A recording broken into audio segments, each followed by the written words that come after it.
ma tënk ci gàttal rek ni gannaaw bi ma jaajëfalee ñëpp ñi nga xam ne taxaw nañu ci liggéey bi muy ma jiital ci ñi nga xam ne ñooy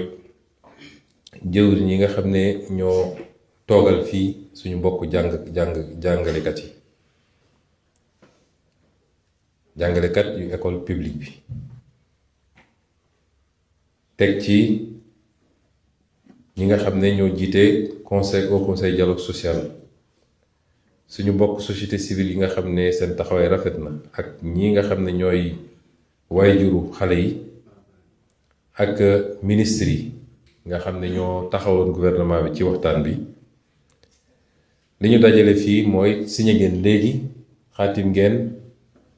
li ngeen xam ne moom ngeen sàttal ci gannaaw waxtaan yi pour dakkal grève jàngalekat yi pour école bi mën a delluwaat fa mu nekkoon ndax l'école amul lu ko ëpp solo ci réew mu la gën a sàggale l'école am moo la gën a suuxe ndax peuple yi askan wi fa ñuy rawante mooy ci xam-xam ci jamono ji ñu toll te xam-xam nag l'école la koy joxe xam-xam li ci gën a wóor l'école la koy joxe kon l'école googu faratal nañ ko lool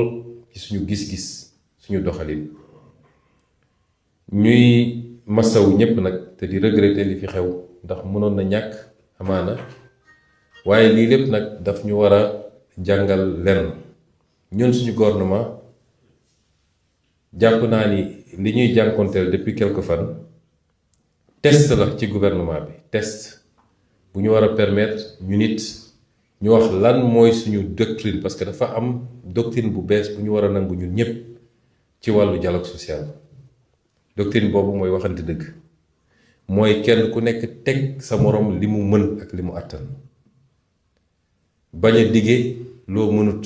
parce que rek bëgg nga muccal mbir mi ci jamono ji mu leer ni fii ak année prochaine mu dellu siwaat doctrine bi mooy lépp loo mën nag te mu yemb nga def ko loolu mooy nouvelle doctrine bi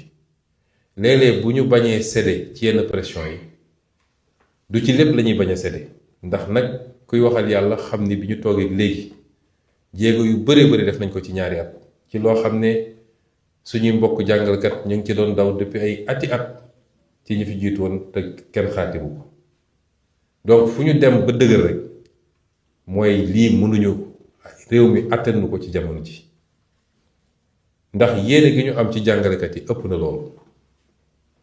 yéene gi ñu am ci njàngale bi ëpp na loolu doctrine bu bees boobu nag peut-être li ñuy gis mu bari fu nekk ñu annoncé fa mouvement daf ñuy permettre ci waxtaan léeg-léeg ci jàmmarloo buñ ci génnee kenn ku nekk gën a xam moroomam naka la fas yéene doxale dialogue social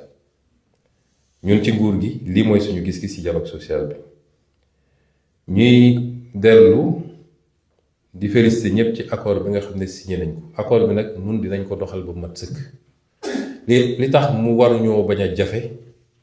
mooy jëluñu benn engagement boo xam ne leeruñu ni lii état bi mën na ko ministère par ministère ñi teewoon foofu yépp ndax du ñaari ministère du ñetti ministères yi rek waaye finance nga fa woon urbanisme nga fa woon kenn nga fa woon ku nekk li ñu def ci wàllam càmbar nañ ko càmbaraat ko lii suñu mbokk enseignant yi ne woon lii bëgg nañ ko lañ ci mën ñu ne lii mën nañ ko lañ ci mënul ñu ne lii mënuñu ko ci jamono ji loolu ñu seppi nag ne mën nañ ko ñu dalal seen xel ni dinañ ko def ba mu mat sëkk incha allah loolu moom amul sikki sàkk di ñaan suñu mbokk jàngalekat yi ñoom it seen wàll ñu doxal li ñu war a doxal école bi am stabilité xale yi jàng dans de meilleures conditions parce que li ma gëm man mooy la meilleure école reste l'école publique école publique bu doxee ni mu war a doxee li muy produire beneen école mënu ko produire ci qualité te boo seetee secteur privé comme secteur public ña fa nekk ñëpp la ci gën a fës ci école publique la jóge kon nañu gën a dooleel école publique boobu te mooy école publique bi nga xam ne mooy yemale doomu néew di doole ak doomu milliardaire ba nga xam ne lenn rek mooy def différence bi mooy kenn ku nekk lan la ko yàlla may ci xel mais du doonati sama bàyyi ëppale donc man maa war a gën a dem école boobu dafa am solo cim réew c'est l'école de l'égalité des chances ñu gën a góorgóorlu ci yooyu yépp te di soññu fi may daanelee suñu mbokk jàngalekat yi ndax grève bi am na lu mu jur ci conséquences yoo xam ne gëm naa ni gënalul kenn ci ñun ñi ñëpp gënalul kenn ci ñun ñi ñëpp gënalul enseignants yi gënalul état bi moo tax waxtaan def ay concessions dafa am solo gis ngeen ñee di jàmmarloo fële fi mu toll nii ci Moyen-Orient ñoom ñëpp doyal nañ ci sëkk bëgg nañ cee génn te kenn ku ne ba mu ciy dugg ma nga takk ngembam ne ñaari fan ma jeexal guerre gi waaye ñëpp sonn nañ fitna baaxul xeex am na lu ko gën te fi ñu toll nii man li ma gëm mooy état bi nga xam ne ñun ñoo ko représenté doyal na sëkk ci situation bi waaye gëm naa ni suñu mbokk enseignants yi doy nañ ci sëkk kenn ku nekk nag ak li tax nga war cee doyal kon mbir mi jur na loo xam ne gënalul kenn mooy tey ci njàngale mi am na lu mat 150 heures yoo xam ne lu ñu waroon jàng la jànguñu ko te li des ci at wi bëreetul ma am yaakaar nag ni farlu gi ma xam ci suñu mbokk jàngalekat yi ak amour bi ñu am ci gone yi ak patriotisme bi nekk ci ñoom bëgg réew mi gëm naa ni te xam nañu am na ko wax fii léegi xam nañ fi ñu war a jaar seen métier la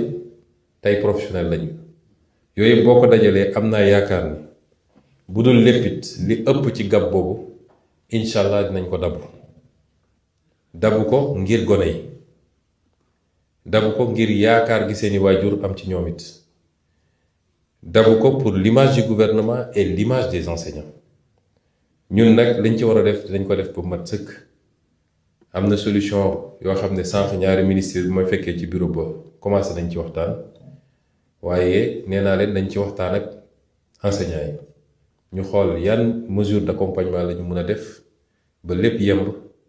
ba waxuma la sax ñu sowee année bi waaye année bi gën sax finalement te loolu c'est possible kon ñu ngi leen di gërëm di leen sant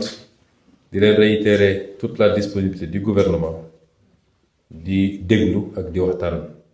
il n'y a ni vainqueur ni vaincu c'est l'école qui gagne et donc c'est le Sénégal qui gagne. Je vous remercie. Merci beaucoup, Monsieur le Premier ministre.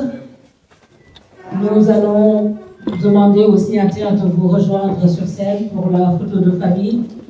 Les 16 secrétaires généraux, les secrétaires du secteur de l'éducation et de la formation, plus le nouveau secrétaire général entrant de l'UDEN. Les ministres Olivier Boucal, Moustapha Guirassy et Amadou Moustapha Diaksare. Monsieur le ministre secrétaire général du gouvernement qui a supervisé les signatures de tout à l'heure.